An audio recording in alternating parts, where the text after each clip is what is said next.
Hola, buenas tardes. Yo soy Amber, soy del equipo MIAX. Estamos aquí con el equipo del largometraje llamado Un llanto de Malitzin, El llanto de Malitzin. Aquí tenemos al señor director. ¿Se puede presentar, por favor? Sí, soy Arturo Villaseñor. Yo soy Elena Isas. Yo soy Mauricio Soltero. Perfecto. Les recordamos que el festival se estará llevando a cabo en el Museo Hospicio Cabañas del 9 al 13 de noviembre. Serán las exposiciones de cortometrajes gratuitos y del 13 al 18 en el recinto Alianza Francesa, donde tendrán un costo de 30 pesos las exposiciones de cortometrajes aquí y 60 pesos los largometrajes. Buenas tardes. ¿Cómo se le están pasando? ¿Cómo se sienten el día de hoy? Bien, muy tranquilos. Contentos de estar aquí con sí. ustedes. Gracias por recibirnos y gracias al Festival MIAX por invitarnos. Muchas gracias a ustedes por acceder a estar aquí. Tengo algunas preguntitas para hacerles, si quieren comenzar. ¿Están de acuerdo? Sí, claro. Ok, lo primero que tengo es, ¿de qué situación se inspiró usted para la creación de su historia? Bueno, tenemos dos mitos muy importantes en México y a mí como autor o como escritor siempre me ha gustado manejar los mitos. ¿Por qué? Porque soy amante del arte griego, de la cultura griega. Y como autor, tanto como novelista, como escritor o como dramaturgo, como guionista también, me gusta manejarlos. Tengo un libro que se llama El vicio amoroso y manejo varios mitos, la quimera. Cuando yo quise hacer Malitzin, una vez me encontré a un periodista y me dice, ¿qué estás haciendo? Y yo le dije, estoy escribiendo una historia donde junto el mito de Malitzin, junto a Malitzin, con La Llorona, en una noche de tormenta, con dos obreros. En una fábrica de tequila. Y entonces me dijo, Arturo, definitivamente estás loco. Así fue como fue la idea. En realidad es atemporal, digamos. Estos personajes de una otra forma forman parte de la historia o de la mitología de nuestra cultura. Y bueno, yo aquí lo sintetizo en época actual. Yo siempre he dicho que los fantasmas a mí me asustan más entre más realistas son. Yo sé que ahora el cine es más de efectos y todo eso, pero repito, mi obra es más clásica y el arte clásico es muy sobrio. Entre más sobriedad haya, claro que parece más fácil, pero la verdad es más difícil. Sí, claro. El actor está ahí desnudo frente a la cámara y ahora sí muestra la sobriedad y las emociones que requieren, ¿no? Perfecto. ¿Y por qué juntar estos dos mitos de Malitzin con La Llorona? Fíjate que primero porque son dos mitos que son como las mujeres malditas de nuestra cultura, ¿no? Las que dan miedo, las que son términos, siempre se refieren a ellas con términos ofensivos en nuestra cultura.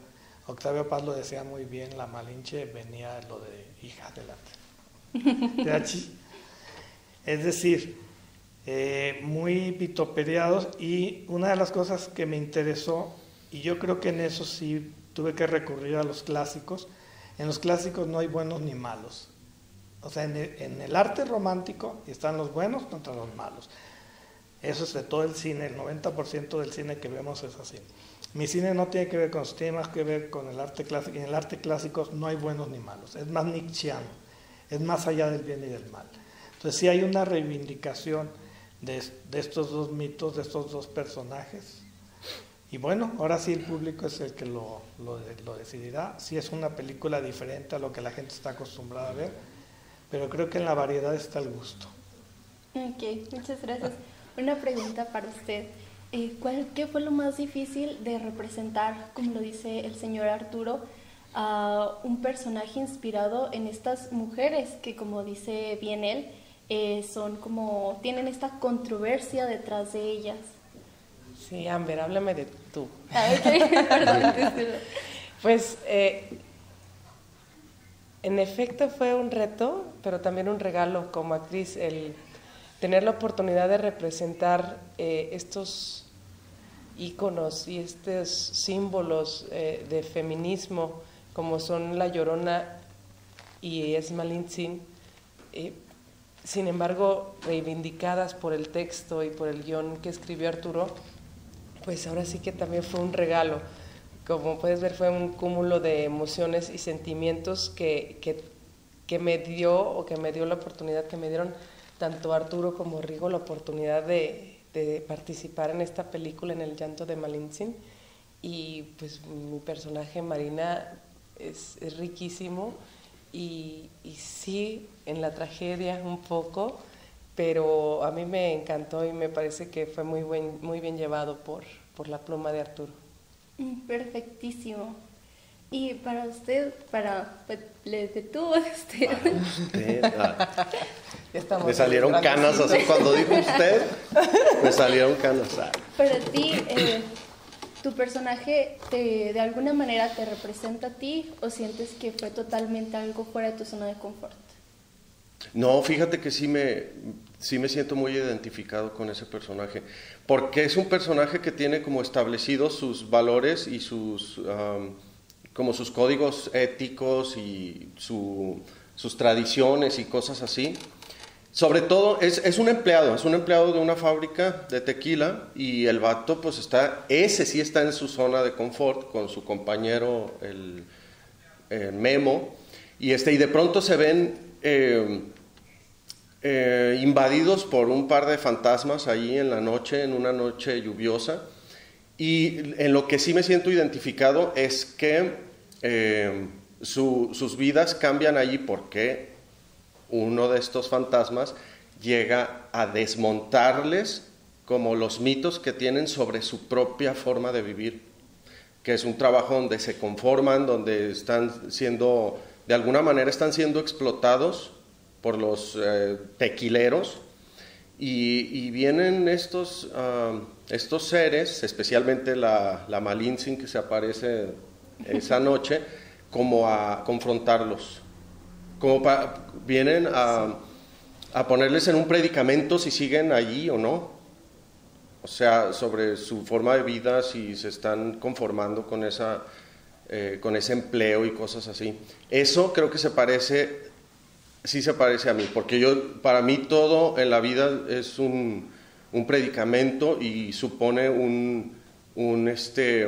como un dilema ético, todo en la vida. O sea, todos los días tienes dilemas éticos. Y por eso sí se parece. Y además es bien mal hablado el vato.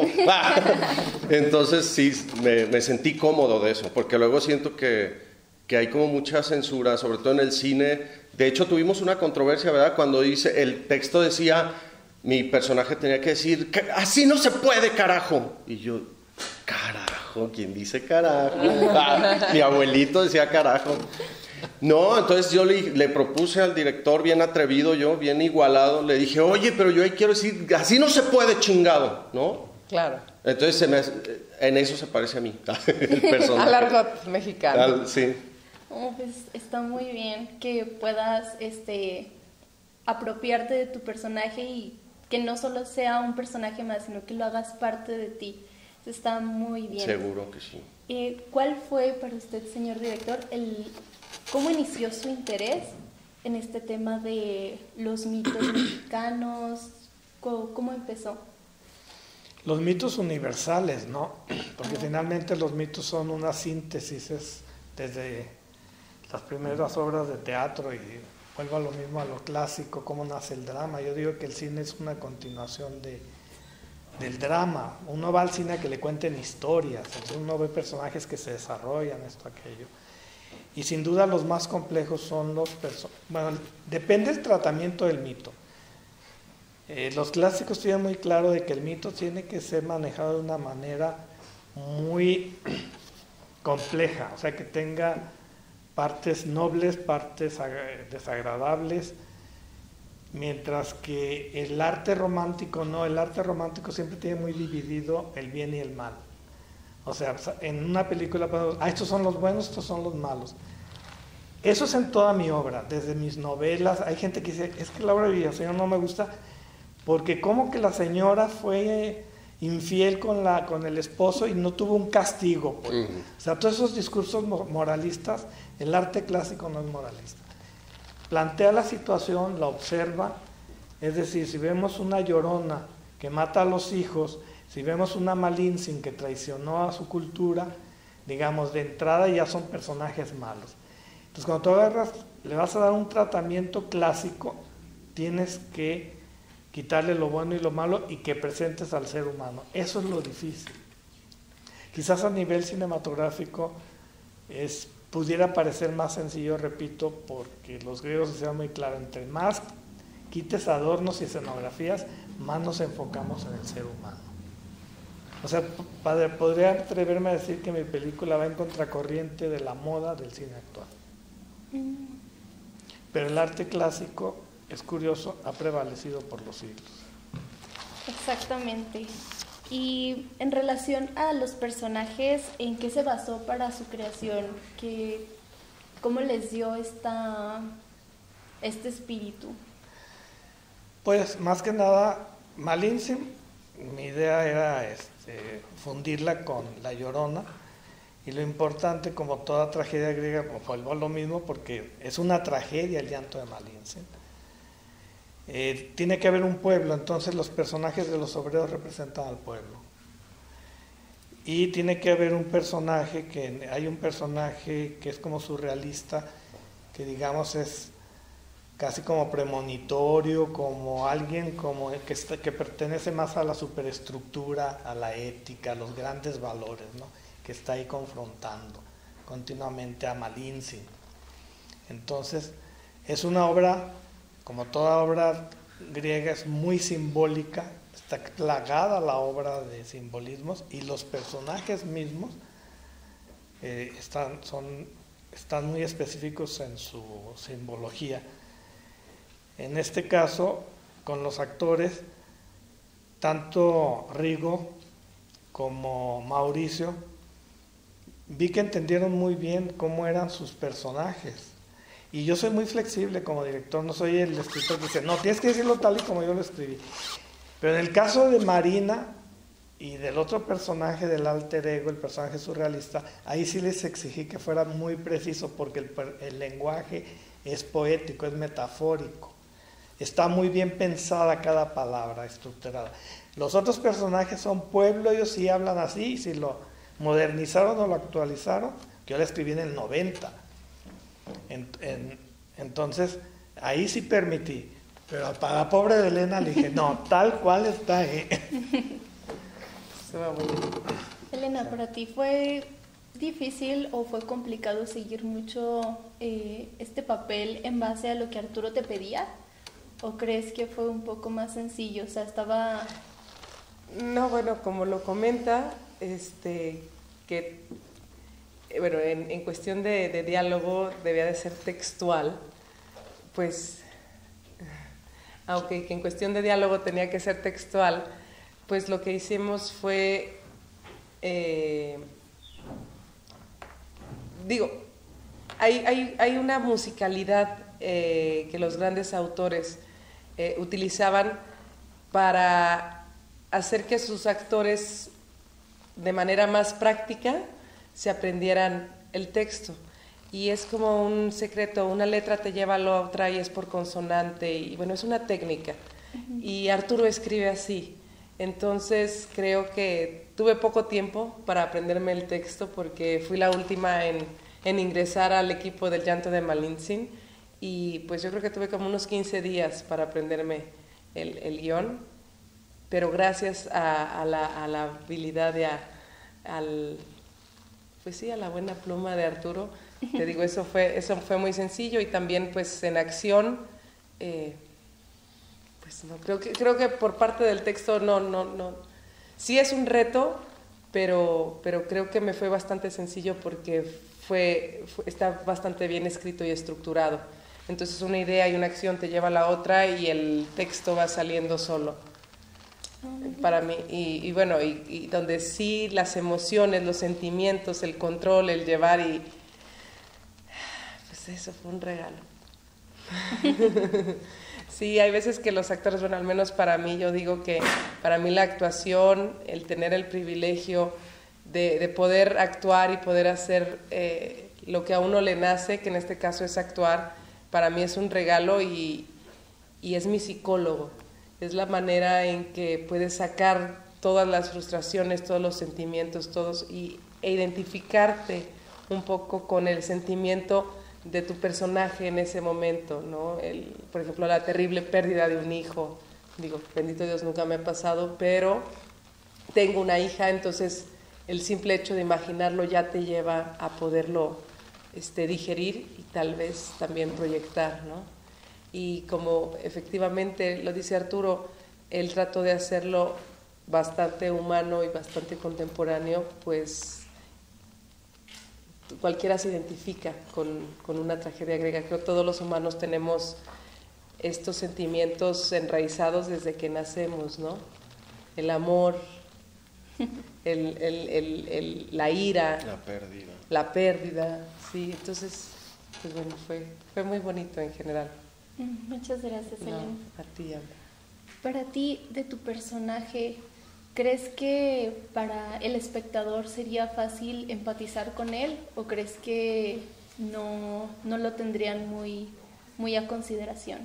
Sí, es muy fácil empatizar con mi personaje, yo creo, porque es justamente, en términos simbólicos, es el que representa al pueblo. Entonces es como dicharachero, medio alburero, ¿no? Como la vis cómica, yo siento, ajá, de la película. Es cómico, mi personaje es cómico, entonces es bien raro ver una tragedia, o sea, si algo yo valoro del cine es cuando logras amalgamar la tragedia con lo cómico, porque a veces la vida es así, ¿no? Sí, claro, darle un equilibrio. Sí, entonces sí, como mi personaje es así del pueblo y todo, pero además yo hice una fusión que no había sido muy consciente de ello, pero yo soy tapatío y conozco mucho a la gente así del rancho y que no sé qué, mi abuelita hablaba así y demás, pero en términos como ya actorales, yo no me había dado cuenta que fusioné una cosa bien rara, un híbrido ahí, que a veces se oye mi personaje como ranchero, como de por acá, o sea, como del occidente, y en algunos momentos se oye como chilango, ¿verdad? Sí. Como cuando, sí. Señora, si me está enchilando porque no sé qué. Cabrón. Yo mismo me di cuenta, pero ya hasta después, que hubo una fusión, y eso es porque absorbí el concepto que el director propone, que es el pueblo. Entonces yo decía, ¿cómo hacerlo que sea natural, con la suficiente energía como para que llame la atención, pero que no sea del todo de Tepa ni del todo del Estado de México, pues? Entonces ahí tiene sus pinceladitas. Y sí creo que es muy fácil que se empatice con mi personaje. Sobre todo por los retos que le viene a traer a esta mujer en la noche. O sea, es un fantasma que te seduce, además me seduce, pero la otra me rechaza bien gacho. O sea, yo quería, o sea, bueno, el personaje quería acercarse de manera erótica, amorosa o sensual con la Malintzin, y entre que se enteran y no se enteran de que es un fantasma, porque es como un fantasma que te envuelve en su atmósfera fantasmagórica, entonces te hace creer cosas, te hace creer que es real lo que es irreal, ¿no? El mismo texto lo dice. Y así, entonces, ¿quién no ha tenido así como que se le sube el muerto? O tenemos, de hecho, en términos como arquetípicos, todos tenemos bien clara la idea de como el íncubo o el súcubo, que es un ser del más allá que viene a seducirte, ¿no? Entonces, mi personaje vive eso, pero en un planteamiento realista, pues, en la fábrica de tequila. Ok, muchas gracias. Tengo aquí alguna pregunta para usted, que es que ¿cuáles fueron los riesgos y complicaciones que tuvo que afrontar durante el rodaje de su largometraje? La comida, el maquillista. Mira, el llanto de Malintzin, no sé qué le pasaba, pero ya se había filmado una vez en Morelia y se exhibió en el Festival de Morelia. Y no sé qué pasaba, pero esa película se perdió ese material Y ahora que lo volví a hacer, yo tenía miedo de que volviera a pasar. Otra vez había querido intentar hacer, se quedó inconclusa. Y esta vez yo estaba muy temeroso de que pasara lo mismo, como que dije, ya parece mala suerte, ¿no? ¿Era la tercera ocasión? Era la tercera ocasión. Entonces, realmente... La tercera la vencida, Arturo. Sí.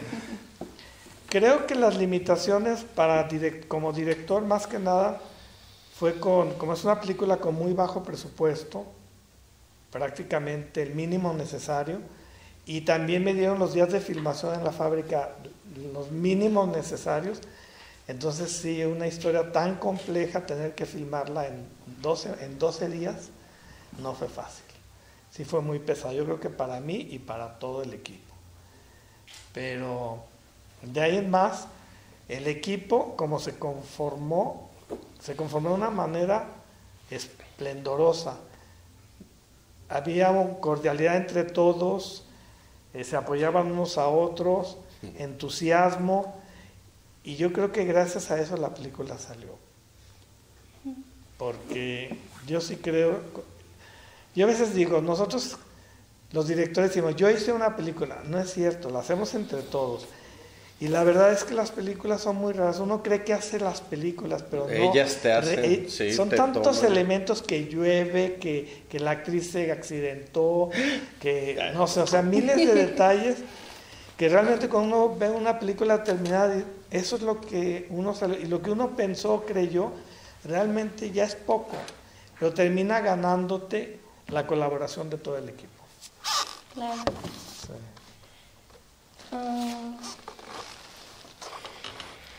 ¿Y por qué para usted es importante que la gente vea su largometraje? Bueno, no sé si sea importante. Yo creo que es una película, como digo, diferente a lo que la gente... Quizás es como retomar la literatura, el arte clásico en una época tan posmoderna. A pesar de eso, bueno, la película tiene sus elementos posmodernos, lo cual la hace actual. Y bueno, ver una película de corte diferente. Y yo creo que la tragedia como tal, mientras el hombre siga existiendo como especie, la tragedia seguirá teniendo vigencia. Por eso esos mitos siguen teniendo vigencia. Edipo Rey sigue teniendo vigencia. Medea sigue teniendo vigencia. Hamlet sigue teniendo vigencia. El director más filmado, el guionista más filmado ha sido Shakespeare, y todas son tragedias prácticamente, una que otra comedia, ¿no? Sí. Bueno, pues eso es todo por nuestra parte. Muchísimas gracias por acompañarnos. De verdad fue un placer conocerlos. Muchas gracias. Y Gracias, los esperamos en el festival para hablar un poquito más sobre esto. Muchísimas gracias. Gracias a MIAX por el espacio. Quedamos a la espera. Este fue el equipo de largometraje de El llanto de Malitzin, que fue un grandísimo honor conocerlos, y quedamos a la espera de la siguiente entrevista. Muchas gracias.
Hola, buenas tardes, yo soy Amber y estamos aquí de nuevo con las entrevistas. Y solo para recordarles que esto es gracias al Festival MIAX, que se va a estar desarrollando del 9 al 13 en el Hospicio Cabañas y del 14 al 17 en la Alianza Francesa, donde se producirán los largometrajes internacionales.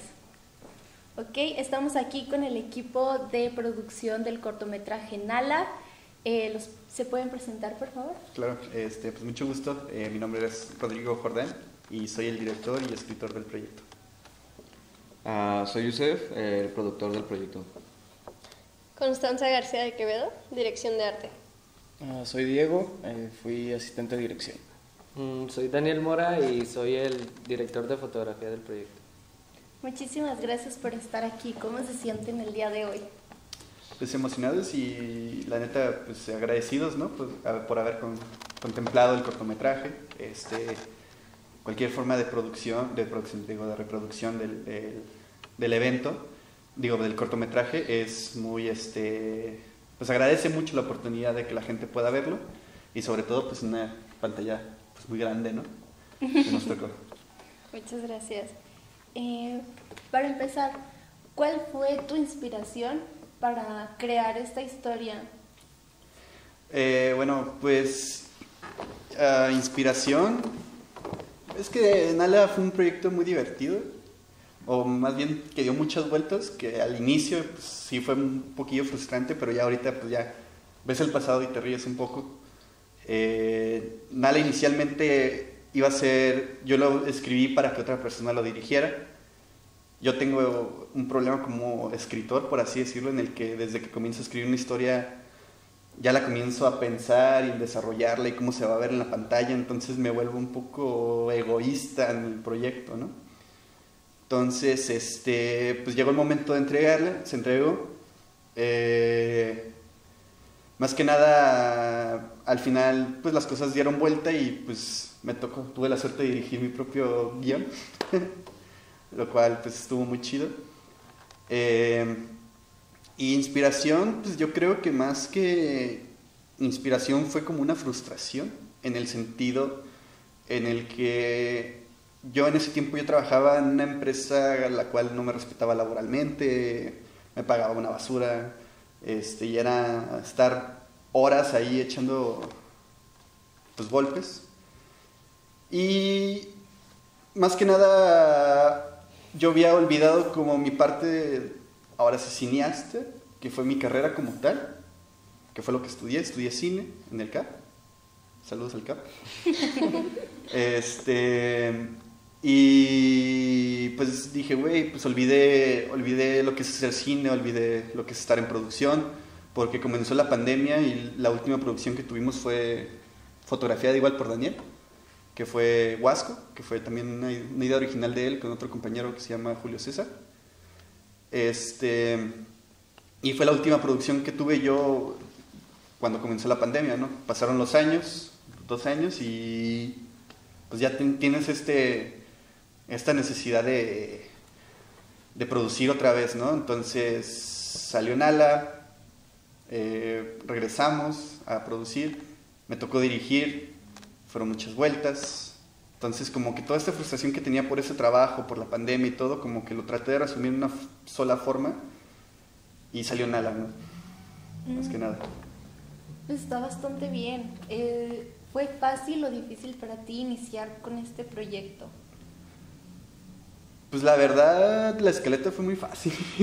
Es que ya cuando ven el corto, la historia, no me gustaría decirla sencilla porque no creo que ninguna historia sea sencilla, pero el hecho de mantener un personaje, una locación, unos 2, 3 sets, pues es un nivel menos difícil para poder producir un cortometraje o para poderlo dirigir. Sobre todo para dirigirlo, porque dirigir una persona comparado con dirigir 3 personas, pues no es lo mismo. Entonces, pues sí, o sea, fue divertido hacerlo todo, pues más que nada, o sea, el reto, hubo muchas complicaciones, muchos cambios de departamentos, al final un día se estableció y dijimos, esto vamos a hacer, esto vamos a contar y esto va a salir. y pues fue más que nada eso. Perfecto. Yasser, ¿qué fue lo más difícil de hacer un cortometraje, de producir un cortometraje independiente? Pues yo creo que eso, ¿no? Lo independiente, el recurso en personal lo teníamos el crew, pero ahora era buscar el recurso capital, ¿no? Ese fue un reto, pues para todos, porque pues, la producción cuesta, ¿no? Por más independiente que uno se quiera ir, siempre pues salen los gastos. Creo que esa fue la parte complicada, que en sí no fue un vía crucis, pues al final se logró, pero si tuviéramos que hablar de alguna parte en específica que se volvió complicada, creo que fue eso, la búsqueda de recursos económicos. Y me comentabas hace un momento que tenías como esta idea o este método de sacar todo por la ventana, ¿o cómo me habías dicho? No quiero sonar muy fan, pero bueno, para no decir la palabra con M, y termina con Amador, pero durante la carrera hubo una frase del director de François Truffaut que decía, bueno, no fue una frase, fue más una respuesta que dio en una entrevista, ¿no? Que prácticamente lo que decía era, yo escupo una historia y esa historia poco a poco le voy agarrando partes, le voy agarrando un significado, y ya una vez entendiendo el significado ya le voy agarrando la historia, ¿no? Pues lo que pasó con Alat, digo, pongo esta frustración, pongo estas ganas de volver a hacer cine, de volver a hacer producción, de volver a escribir, y creo que pues al final en el corto se converge esa idea pues, que queremos lograr. Muchas gracias. Constanza, me dijiste que tú eras del equipo de arte. Ajá. ¿Fue fácil para ti trabajar con el director para, juntar su visión con tus métodos para poder crear la paleta de colores, los escenarios, para que todo fuera armónico? Pues fue un poco complicado en cuestión de que yo me uní al equipo un poco tarde, pero realmente Dodi ya traía una visión bastante bien estructurada y pues fuiste muy abierto conmigo y con todos, entonces realmente aunque no tenía ni el conocimiento en ese momento porque fue la primera vez que yo hice dirección de arte, entonces aunque no tenía todos los conocimientos y no tenía como una relación personal o de mucho tiempo con el crew o con Rodrigo, aún así fue bastante fácil, obviamente fue cansado, pero creo que fluyó bien al final. Creo que funcionó. ¿Y tu estilo se adecuó al corto o crees que fue un poquito más una combinación de todo? Creo que se pudo combinar, pero obviamente pues yo en ese momento cuando leí la historia quería sí ayudar a poder retratar la historia de Nala, ¿no? Y sí poder ayudar a retratar la visión de Dodi. Entonces sí quise entrar más que nada en desarrollar pues la paleta de colores que ya venían desarrollando y en la visión del señor Rodrigo.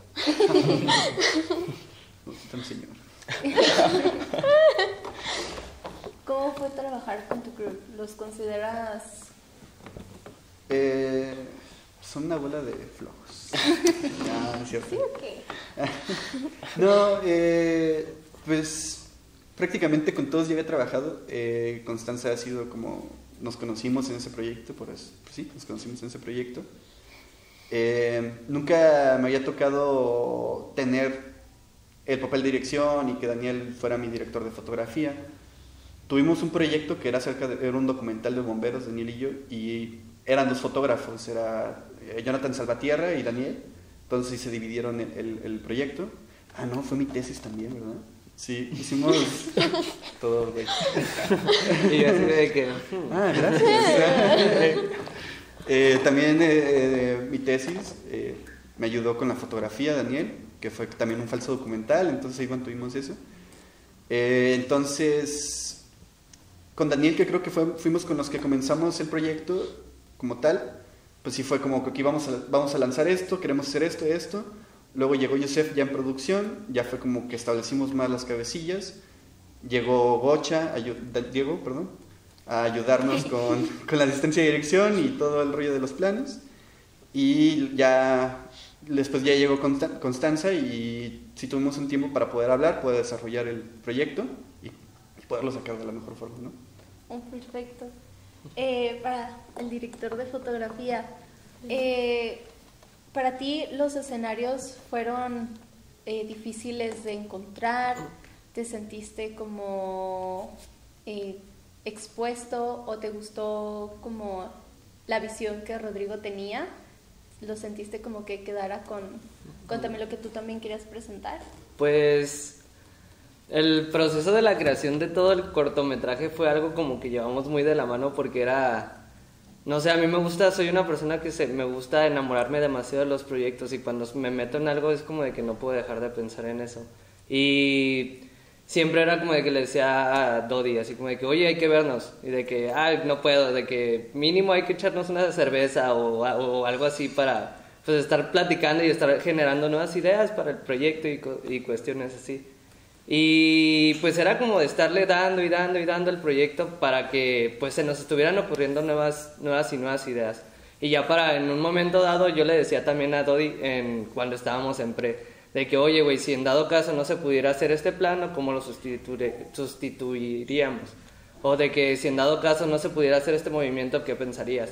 Mucho más que nada como al hecho de dar a la improvisación ya en cuanto a set, pero ya teniendo como muy establecido qué es lo que se quería lograr en cuanto a escenas, y siento que fue algo que ya en cuestión de locación, la verdad la conocimos en persona como 2 días antes o 3 días antes y fue como de que, bueno, ya sabíamos cómo estaba el ruedo, pero en plena producción como que las circunstancias, teníamos un exterior y no se adecuaron, pero como que ya íbamos tan programados de estarnos adecuando a todo el sentimiento, a la historia, y creo que fue algo que se llevó muy bien de la mano y que pudimos conllevarlo muy bien.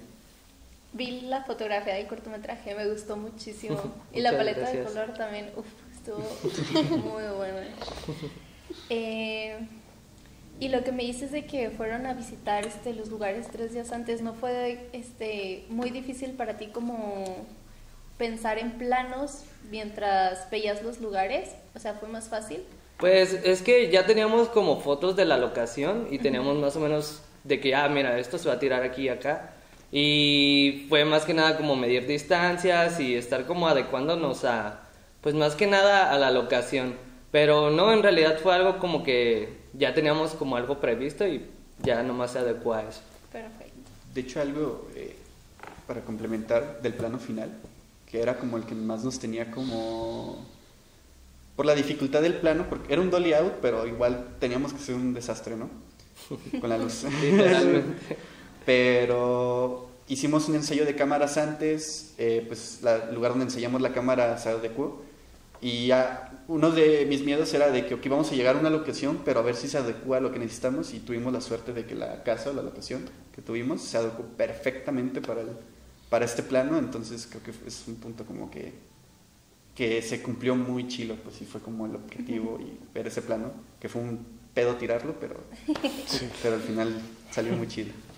¿Y cuál fue el proceso para seleccionar estos lugares? Pues teníamos la portada el póster, mejor dicho, pues vemos como la casa, ¿no? Desde un inicio yo quería como director que se viera ese plano de la casa, entonces la casa por afuera esperaba mucho que se pareciera a mi casa de donde crecí, así, ¿no? Entonces, cuando nos dice la persona que nos propuso la locación, oye, tengo esta casa, nos mandó las fotos. Y sí fue mucho desastre conseguir, no desastre, pero sí fue muy complicado el conseguir una locación como tal, o con esas características más que nada. Entonces cuando nos llegan y nos dicen, ¿sabes que tenemos esta locación? Puede funcionar, vengan a verla. Me acuerdo que estaba cayendo una tormenta cuando fuimos.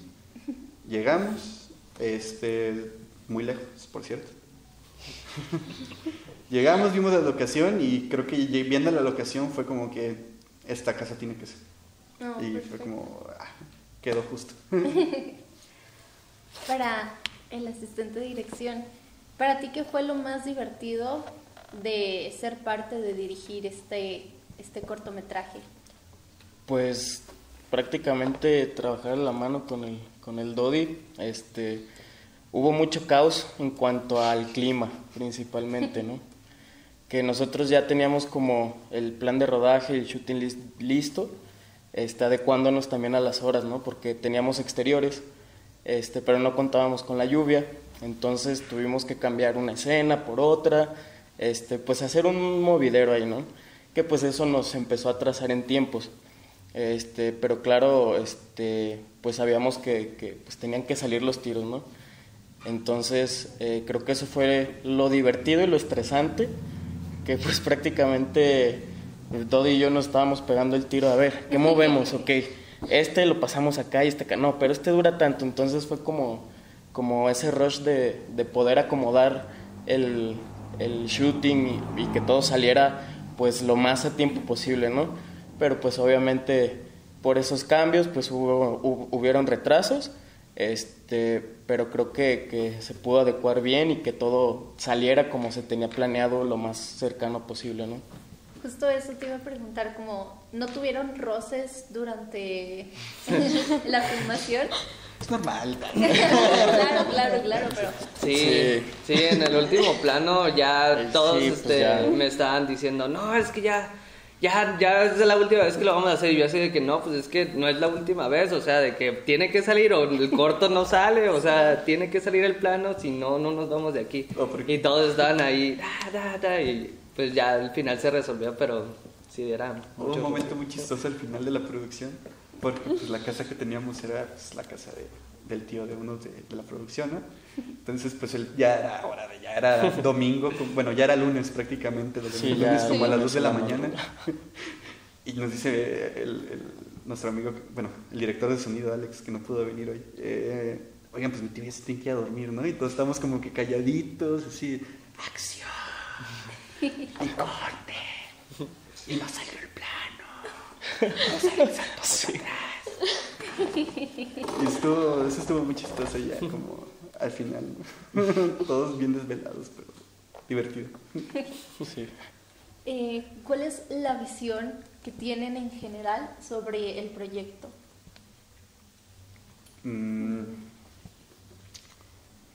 Pues yo creo que Nala, más que visión, fue como enseñanza, yo creo. Claro que una vez tú comienzas a escribir ya un proyecto, dirigir, producir un proyecto, tienes cierta perspectiva, ¿no? O un sueño que cumplir, o algo que cumplir, ¿no? Creo que lo divertido de Nala, o lo sincero, mejor dicho, de Nala, que desde que ya teníamos el corto, Yosef y yo estábamos hablando de que, a ver, vamos a ver qué tan lejos vamos a llegar, ¿no? Y nosotros nos pusimos objetivos uno y uno, pero similares, ¿no? De que 2 países y México, ¿no? Y otro de que 3 países y México, ¿no? Y ahorita pues ya superó ese objetivo, ¿no? Entonces ahorita ya te comienzas a plantear otro objetivo, el hecho de la enseñanza de ser un poco más seguro contigo mismo, o mejor dicho, ser seguro contigo mismo, ¿no? Por ejemplo, hace rato lo mencionaban de que uno de los chicos de producción, de que pues traes este proyecto, metes varo, traes las ganas, traes el entusiasmo y al final no se arma nada. Se los digo a la bandita que va comenzando, igual yo no tengo un chingo de experiencia, perdón por la palabra, perdón, mucha experiencia, pero de hecho fue un comentario que le había dicho Yosef hace momentitos, ¿no? De que ya comienzas a capear en esta carrera que va a haber más proyectos que no salen de los que salen. Y es algo que tienes que afrontar. Por ejemplo, Dani me había dicho, güey, este proyecto tiene que salir, ¿no? Porque algo que menciono mucho de que cuando terminó la producción me dio como una cruda moral en la que dije, no, me faltaron estos planos, la regué, y comienzas con estas inseguridades bien basuras que tienes en tu cabeza, y ya el confiar en tu crew, en confiar en tu equipo, que te diga, güey, tenemos que sacar este rollo y que no se quede como los demás proyectos y comenzarlos a sacar, pues es parte del show, ¿no? O sea, no quedarte con esa inseguridad, no quedarte con esas ganas, no quedarte con el mal viaje personal de uno, porque si te quedas con eso, pues al final vale más quedarte con malos resultados que con solo palabras, pues, ¿no? Yo creo. Y fue como la enseñanza que pasó.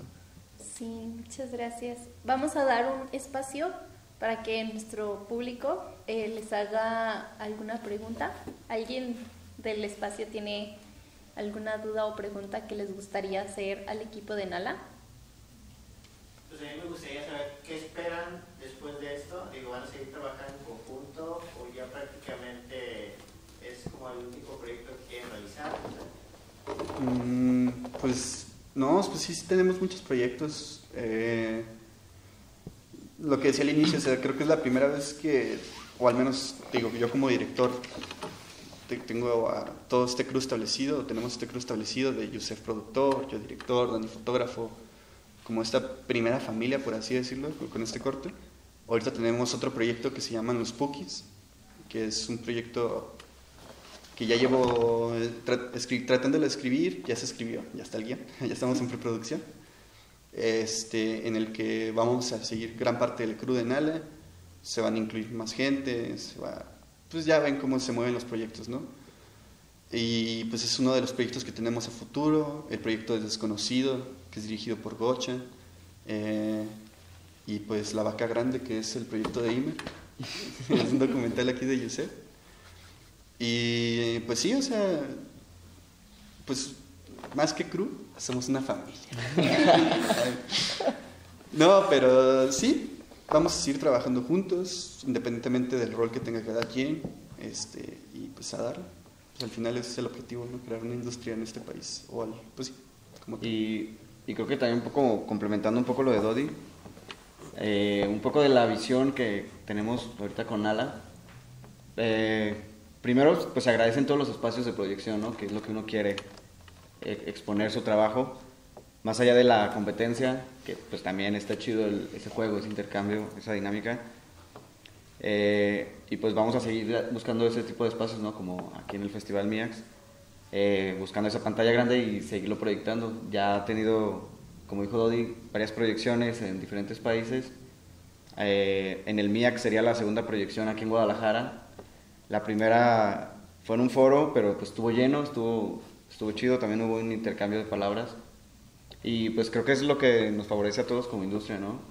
A lo mejor es complicado sacar proyectos cada mes, cada 15 días, pero los que tenemos ahorita como en la mesa, pues sí queremos empezarlos bien y terminarlos bien, y buscando lo mismo, ¿no? La proyección, que es lo que buscamos, lo que nos gusta. Perfectísimo. Pues muchas gracias, chicos. Les deseo mucho éxito y pues agradecerles de nuevo por estar aquí con nosotros, por darnos este tiempo de ustedes para responder estas preguntas. Muchas gracias por estar aquí. Gracias. Muchas gracias. Gracias.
Hola, buenas tardes. Seguimos aquí con las entrevistas por parte del Festival MIAX.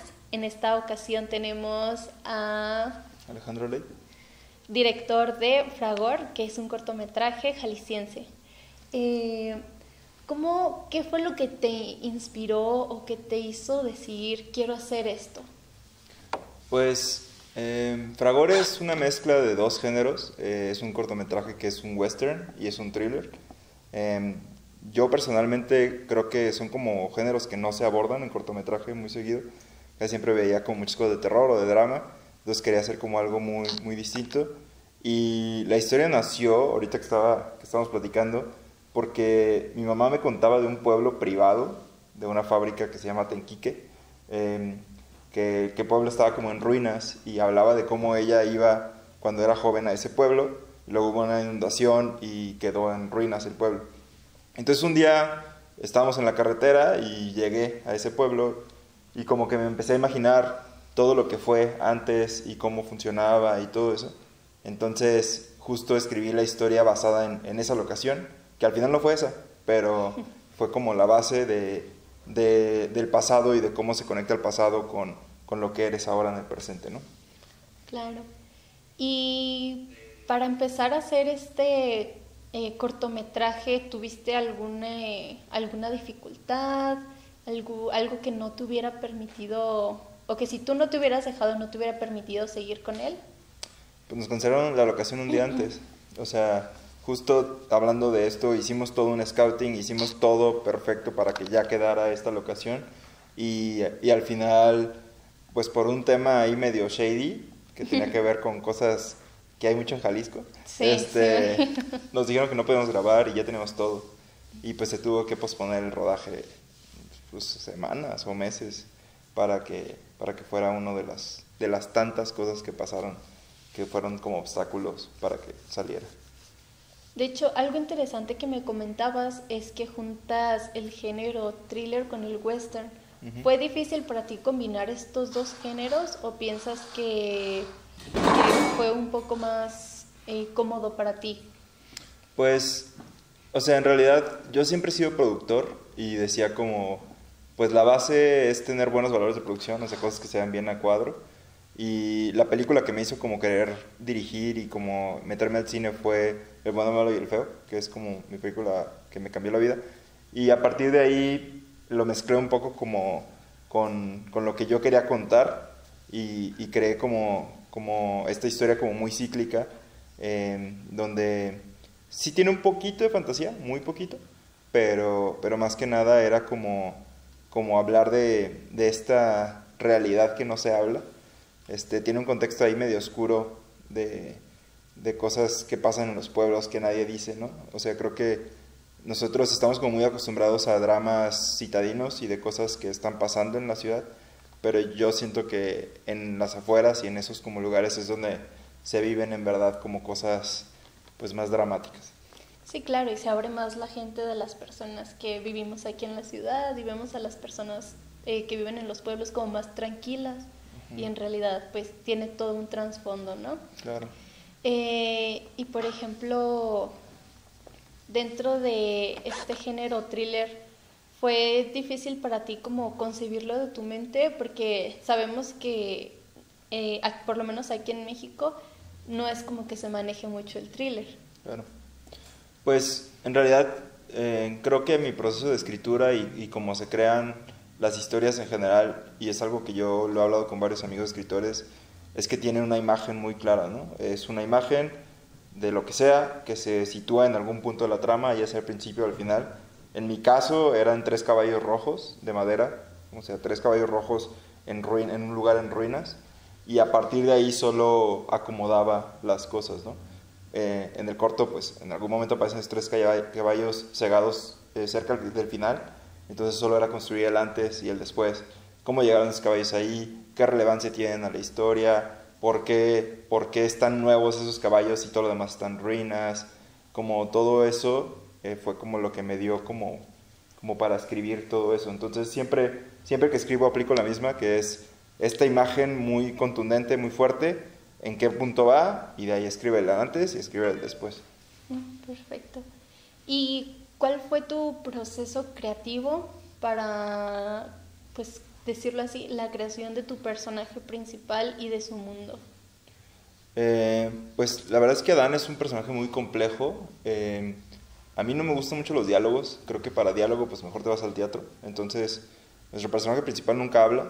Es este homenaje a los westerns, a The Man With No Name, que tampoco hablaba. Entonces, sin spoilear mucho, en las primeras escenas el protagonista se pinta como un héroe, o más bien como frágil, como su hija secuestrada. Entonces es como de pobrecito, ay no, lo que tiene que hacer y así. Y conforme va avanzando el corto te das cuenta que también tiene sus matices, que él hizo cosas en ese pueblo, que las cosas no eran como tan, o sea, no eran tan blanco y negro, sino que hay muchos grises, ¿no? Uh-huh. Creo que algo que me han dicho en algunos lugares que les ha gustado del corto es justo la transformación. El corto trata de dos personas que creemos que son bueno y malo, y pues te vas dando cuenta que están mezcladas como las dos cosas. Sí, claro, que tienen escalas de grises, como lo mencionabas. Sí. Y me estabas contando hace un rato que al principio tuvieron problemas para la creación del corto, pero para ti, ¿cómo fue el recaudar los fondos o las inversiones para poder producir tu corto, para poder realizar tu idea? Pues ha sido y sigue siendo un proceso muy largo. O sea, Fragor empezó como un cuento, luego fue un storyboard que me aventé, luego ya fue el corto que iba a ser película, que al final no fue, y fue ir con las personas y decirles, esta es la historia, esto es lo que yo creo que puede pasar, esto es lo que necesitamos en términos financieros, esto es lo que va a regresar si nos va bien en términos de película, cuando era una película, y cuando las cosas pues no salen como uno quiere, pues tienes que adaptarte como a otras cosas, ¿no? Pero en general es saber, pues no diría que venderla, pero como contarla, y hay gente que sí apoya estas cosas, ¿no? Acá particularmente yo he ganado algunos premios que han sido monetarios, y de ahí es como financiaba las cosas. Y también en algún punto pues tuve que ahorrar y sacar cosas para que existieran esto, ¿no? La verdad es que cada historia y cada cortometraje, Fragor es mi quinto cortometraje, pues ha tenido su arco de cómo conseguimos los recursos, los pocos, porque nunca hemos tenido como wow para hacer lo que sea, y cómo se hace, pues cómo existe al final. Perfecto. ¿Y fue difícil encontrar los escenarios para hacer tu cortometraje Fragor? Sí, pues yo creo que lo más difícil fue que nos cancelaran ese pueblo. Fue toda una odisea que escuchábamos de ahí de Atenquique, que era una situación complicada y que las cosas estaban pues muy tensas, y jamás pensamos que fuera a llegar al punto que nos cancelaran. Entonces nos cancelaron, fuimos de scouting a muchos lugares en medio de la nada, pues como pues ruinas, que era lo que buscamos, y llegamos a pues una maravilla que es Etzatlán. Etzatlán era un pueblo minero, es un pueblo minero, bueno, era más bien, donde había una mina muy famosa donde iba mucha gente a sacar acá, ¿no? En los 30s, 40s, y justo construyeron ahí mismo en la mina pues en realidad era la casa, creo que de los dueños o de la hacienda o algo así, pero digamos, yo lo veo siempre como un coliseo. O sea, es un edificio muy grande de 3 pisos que lo van a ver en el corto, y pues nos enamoramos de ese lugar y nos encantó para lo que era, pero pues involucraba estar en medio de la nada, sin señal, 50 personas, meter camionetas, plantas de luz, todo lo... O sea, para que existiera, o sea, era muy, muy complicado en términos de logística llegar ahí, pero la verdad es que la locación valía la pena. Ya la verdad en el corto, la toma que hicimos para presentar la locación hace honor a todo lo que nos costó, ¿no? Es una toma que primero es cenital, luego se vuelve un dolly y te presenta como esta grandiosidad de él llegando a un mundo que conoce, pero que ya no es el mismo, ¿no? Porque es del pasado, pues. Y hablando de aspectos técnicos, en lo personal, ¿cuál fue la toma, la escena, la secuencia que más te costó grabar o que te las hayas visto difícil? Pues yo le he dicho a mucha gente que creo que se ha sorprendido que todo el corto se grabó en 2 días. O sea, la gente, a lo mejor no sé, supongo que parece que es más largo, es un corto de 16 minutos que tiene muchas locaciones, que tiene muchas como escenas, pero es un corto que se hizo en 2 días. Y pues era de sol a sol, o sea, agarrar tempranito, amaneceres y todo. Recuerdo muy bien las últimas tomas, o sea, veíamos, había una montañita y veíamos el sol que se estaba metiendo y era como la tensión de graba esto y esto y esto de la pelea, ¿no? Para que saliera, pues me acuerdo así de que cómo iba oscureciendo todo y casi podías ver la sombra de la montaña en los personajes, de que nos estaba arruinando la foto. Sí, claro, y aparte grabar siempre en exteriores es difícil por la iluminación natural, ¿no? Sí. Sí, es bastante complicado. Sí. ¿Y cuál es la visión que tienes sobre tu cortometraje? ¿Qué esperas de él? Pues Fragor no es lo que yo creí que iba a ser, o sea, no es la película, no es el gran proyecto tan grande que lo tenía planteado, pero ha sido un proyecto que nos ha dado a todo el crew, yo creo, muchísimas victorias. Hemos quedado en muchísimos festivales, ganamos en París, nos mandaron una Torre Eiffel así chiquita, ganamos en Montreal, ganamos en Boston, a la gente le gusta mucho, descubrimos como muchos, pues no sé si conectes, pero más bien como muchas oportunidades, como gracias a Fragor. Sé que la gente lo ha tratado muy bien, es un corto que siento yo que ha superado como las expectativas, ¿no? Entonces, estamos muy orgullosos y lo seguimos moviendo y espero pronto ya tener la película, no de Fragor, de otra cosa, pero que nos dé como ya ese siguiente paso, ¿no? Que creo que siempre como cineastas queremos dar el brinco, que es muy difícil, de cortometrajes a largometrajes. ¿Hay algún mensaje que quieras dar con tu cortometraje? Pues que no se rindan, o sea, Fragor empezó, yo creo que el guión lo tengo como desde 2012, 2013, luego se empezó a hacer cortometraje en 2015, se grabó en el 2018 y se postprodujo en 2021 en plena pandemia. Entonces, o sea, por alguna cosa u otra, la vida siempre te va moviendo, pero pues no te rindas porque al final estarán frutos como esto, ¿no? Claro. Como ya el público y los comentarios y demás. Perfecto. Vamos a dar un espacio de nuevo para si alguien tiene alguna pregunta, alguna duda que quiera hacer respecto al cortometraje Fragor. Respecto a no simplemente ya lo técnico, sino como la preproducción. ¿Qué fue lo que más se les complicó en la preproducción, tipo para planear las locaciones o lo que sea, todo lo que tenga que ver con la pre? Yo soy como del equipo de hacer maquetas, entonces primero hicimos todo el corto en storyboards, lo editamos en Premiere, le pusimos como diseño sonoro y más o menos como los tiempos de cada frame. Luego fuimos a la locación y hicimos una maqueta con los actores, así en ropa normal y los movimientos de cámara que sean, y pues nos cancelaron la locación. Entonces esa maqueta pues medio la tuvimos que readaptar a lo nuevo, tuvimos que modificar cuadros, obviamente pues cierta composición de las cosas.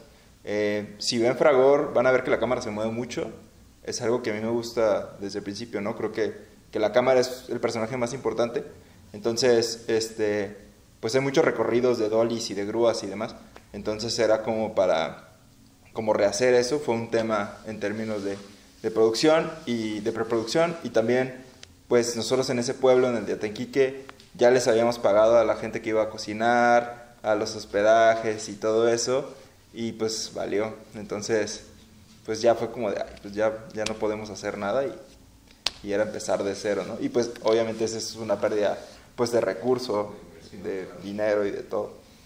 No, pues sería todo, muchas gracias de mi parte. Claro. Ajá. Al cabo del presupuesto, ¿cómo lo consiguieron? ¿Qué dificultades tuvieron para conseguir los recursos? Tanto para conseguir equipo, recursos, todo lo que se necesita referente al presupuesto. Referente al presupuesto, yo armé una carpeta muy cabrona. O sea, que decía, recordemos que era una película, decía cuánto necesitábamos, en dónde lo íbamos a festivalear, quiénes iban a ser los talentos, qué iba a qué género, qué festivales de qué género iba a ser. Armamos como una carpeta donde cualquier duda que tú pudieras tener estaba resuelta. Y fuimos con inversionistas y conseguimos uno. Ese inversionista quedó en darnos el dinero en 3 partes y pues nos dio la primera y por unos temas de divorcio valió. Entonces pues lo que iba a ser el gran proyecto que ya estaba bajado y conseguido y todo, pues se hizo una tercera parte. Entonces pues estuvimos pausados hablando con él y viendo cómo mejorar las cosas y cómo, pues si ese proyecto seguía o no y todo, y al final pues está en pausa todavía. Digamos que esa segunda y tercera parte. Entonces, pues en ese sentido yo aprendí mucho. Traten de hacerlo todo de corrido, espérense a que tengan todo el financiamiento, no separen las cosas, no paguen por adelantado, ¿no? Muchas veces, si tú compras, en cualquier cosa, si en vez de comprar como uno, compras 10, pues sale más barato, ¿no? Pero, por ejemplo, yo compré días de rodaje que no usé, y en términos de tramoya y de cosas así más complejas, que están ahí, pues, o sea, en contratos, los contratos están y todo, pero sí eran errores que uno con el rush, o sea, uno siempre sueña con que le den dinero para hacer sus cosas, y ya te lo dan y es como de, hay que hacer esto y esto y esto, y pues la juventud también, ¿no? Estamos muy morros, pues sí hace cosas medio, que luego las dices, no manches, ¿cómo hice eso? Pero en su momento sonó como la mejor opción, y es parte de la carrera. ¿Alguien más tiene alguna pregunta o duda? No. Ok, muchas gracias. Por último, ¿tienes algún proyecto viniente o algo en lo que te gustaría enfocarte? Pues ahorita estamos viendo 2 proyectos muy grandes. Uno es una serie para HBO que queremos pitchear y que ya tenemos como cita para que nos escuchen y para ver si sí o si no. Y la otra es justo la terminación de esto. Ya no es Fragor, ahora es otra cosa y está evolucionando naturalmente, que es lo que sería pues mi ópera prima, que esperemos que ya en el 2023 ya sea. Ahí les aviso. Okay. Gracias. Muchísimas gracias por estar aquí, por tu tiempo, muchísimo éxito sobre todo en tu carrera y esperamos que Fragor tenga todo lo que merece después de todo. Todo lo dice. Sí, claro. Muchas gracias. Gracias al festival. Gracias. Muchas gracias y recordando que esto es gracias al Festival MIAX que se va a estar presentando del 9 al 13 de noviembre en el Hospicio Cabañas y del 14 al 17 en la Alianza Francesa López Cotilla. Muchas gracias.